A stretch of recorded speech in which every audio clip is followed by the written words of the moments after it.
할렐루야. 6월 18일 토요일입니다. 오늘 본문은 사무엘상 26장 1절서부터 12절까지의 말씀입니다. 오늘은 본문의 내용을 봉독해 드리겠습니다. 10사람이 기브아에 와서 사울에게 말하여 이르되 다윗이 광야 앞 하길라산에 숨지 아니하였나이까 하매 사울이 일어나 10광야에서 다윗을 찾으려고 이스라엘에서 택한 사람 3,000명과 함께 10광야로 내려가서 사울이 광야 앞 하길라산 길가에 진친이라. 다윗이 광야에 있더니 사울이 자기를 따라 광야로 들어옴을 알고 이에 다윗이 정탐꾼을 보내어 사울이 과연 이른 줄 알고 다윗이 일어나 사울이 진친 곳에 이르러 사울과 내레 아들 군사령관 아브넬이 머무는 곳을 본즉 사울이 진영 가운데 누웠고 백성은 그를 둘러 진쳤더라. 이에 다윗이 햇사람 아히멜렉과 수르의 아들 요압의 아우 아비새에게 물어 이르되 누가 나와 더불어 진영에 내려가서 사울에게 이르겠느냐 하니 아비새가 이르되 내가 함께 가겠나이다. 다윗과 아비새가 밤에 그 백성에게 나아가 본즉 사울이 진영 가운데 누워 자고 창은 머리 곁에 꽂혀 있고 아브넬과 백성은 그를 둘러 누웠는지라. 아비새가 다윗에게 이르되 하나님이 오늘 당신의 원수를 당신의 손에 넘기셨나이다. 그러므로 청하오니 내가 창으로 그를 찔러서 단번에 땅에 꽂게 하소서. 내가 그를 두 번 찌를 것이 없으리이다 하니 다윗이 아비새에게 이르되 죽이지 말라. 누구든지 손을 들어 여호와의 기름 부음 받은 자를 치면 죄가 없겠느냐 하고 다윗이 또 이르되 여호와께서 살아계심을 두고 맹세하노니 여호와께서 그를 치시리니 혹은 죽을 날이 이르거나 혹은 전장에 나가서 망하리라. 내가 손을 들어 여호와의 기름 부음 받은 자를 치는 것을 여호와께서 금하시나니 너는 그의 머리 곁에 있는 창과 물병만 가지고 가자 하고 다윗이 사울의 머리 곁에서 창과 물병을 가지고 떠나가되 아무도 보거나 눈치채지 못하고 깨어있는 사람도 없었으니 이는 여호와께서 그들을 깊이 잠들게 하셨으므로 그들이 다 잠들어 있었기 때문이었더라. 아멘. 사울은 다윗이 광야 앞 하길라산에 숨어 있다는 첩보를 들었습니다. 10사람들이 지속적으로 사울에게 정보를 제공을 합니다. 사울은 다시 3,000명을 이끌고 10광야로 내려가 다윗을 쫓기 시작을 합니다. 사울은 하길라산 길에 진을 치고 다윗을 잡기 위해 준비를 시작을 하였습니다.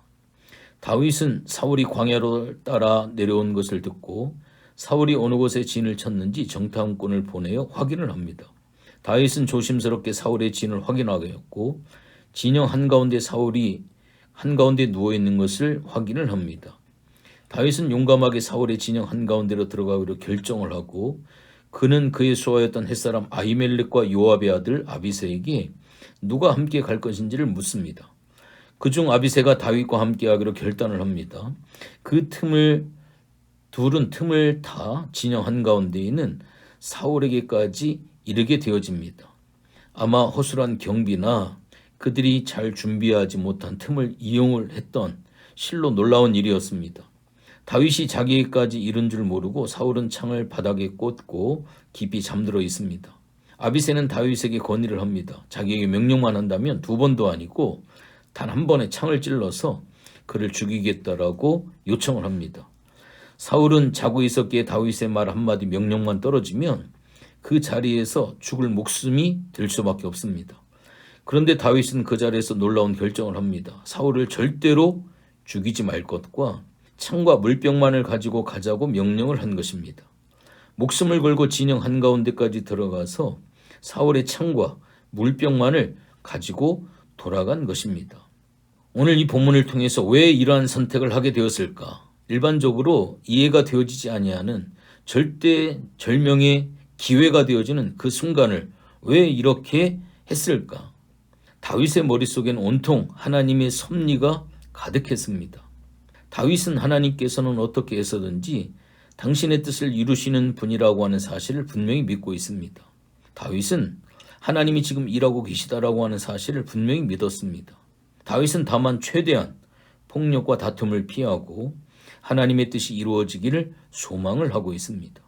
그렇게 다윗은 사울을 충분히 죽일 수 있음에도 불구하고 계속 사울을 살리는 모습을 보이므로 사울을 돌이키려 합니다. 하나님께서 다윗과 함께하고 계심을 보여주므로 사울이 스스로 깨닫기를 원했습니다. 자신의 무죄함과 하나님의 뜻을 받아들일 것을 사울에게 목숨을 걸고 보여주고 있는 겁니다. 다윗은 또한 이 모든 일의 결과도 하나님께 달려있음을 믿었습니다. 자신이 죽이지 않더라도 하나님의 심판의 뜻이 있다라고 한다면 사울은 결국 전쟁에서든 또 다른 어떤 방법을 통해서라도 죽음에 이르게 될 것이라고 하는 사실을 믿었습니다. 이 일은 자기에게 달린 것이 아니라 하나님께 달린 것이고, 자기가 하나님보다 앞서서 왕을 심판하려고 하는 것은 하나님을 모욕하는 것이다 라고 믿었기 때문입니다.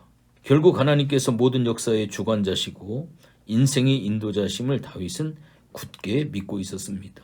자기가 해야 할 일은 그 일에 참여하는 것이고 하나님의 뜻에 순종하는 것이고 겸손한 마음으로 나아가야 하는 것임을 다윗은 깨달은 것입니다. 하나님께서는 이러한 다윗의 신뢰와 믿음을 귀하게 여기십니다. 오늘 말씀 마지막 절은 이러한 다윗의 뜻을 하나님께서 지지해 주셨음을 그대로 보여주고 계십니다. 사울은 깊이 잠들어 다윗이 다녀간지도 모른 채 잠을 자고 있습니다. 하나님께서는 다윗을 통해 다시 한번 사울에게 자신의 뜻을 보여주시고자 결단을 합니다. 저는 오늘 본문의 말씀을 통해 우리 또한 우리의 인생의 주관자가 오직 하나님이심을 기억해야 된다라고 하는 것을 말씀을 드리고 싶습니다. 특별히 원수를 대할 때 심판은 하나님의 것이라고 하는 사실을 기억을 해야 합니다. 우리는 하나님의 정의와 공의를 믿고 하나님의 뜻을 거스려 다른 사람을 미워하고 복수하고 심판하려고 하는 마음을 철저하게 내려놓아야 합니다. 오히려 하나님이 보시기에 더욱 거룩한 사람, 지혜로운 사람, 선한 사람이 되어 하나님의 뜻을 이루어 가는 사람이 되는 것, 어떻게 보면 그것이 더욱 멋지게 복수하는 일이 되어질 겁니다.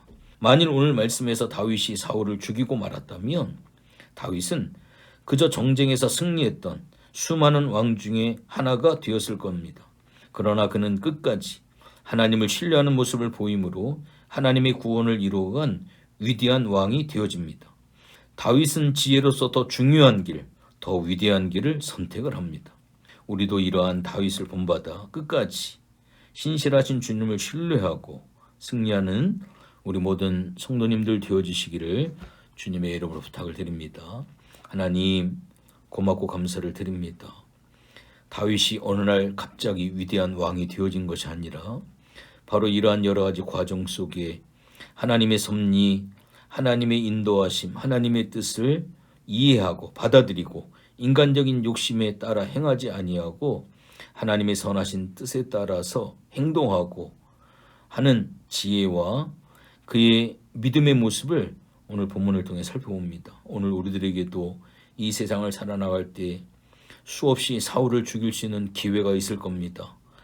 이것은 나에게 있어지는 절대절명의 기회라고 생각하는 그러한 일들이 많이 있을 겁니다. 그때 정말 그것이 하나님의 뜻인지 하나님의 섭리인지 우리가 살펴보고 원수라 할지라도 미워하는 것보다 하나님께 심판을 내려놓고 하나님의 심판을 기다릴 수 있는 다윗의 이 복된 믿음의 마음을 우리도 다시 한번 살펴볼 수 있는 복된 계기가 되어줄 수 있도록 하나님 도와 주시옵소서.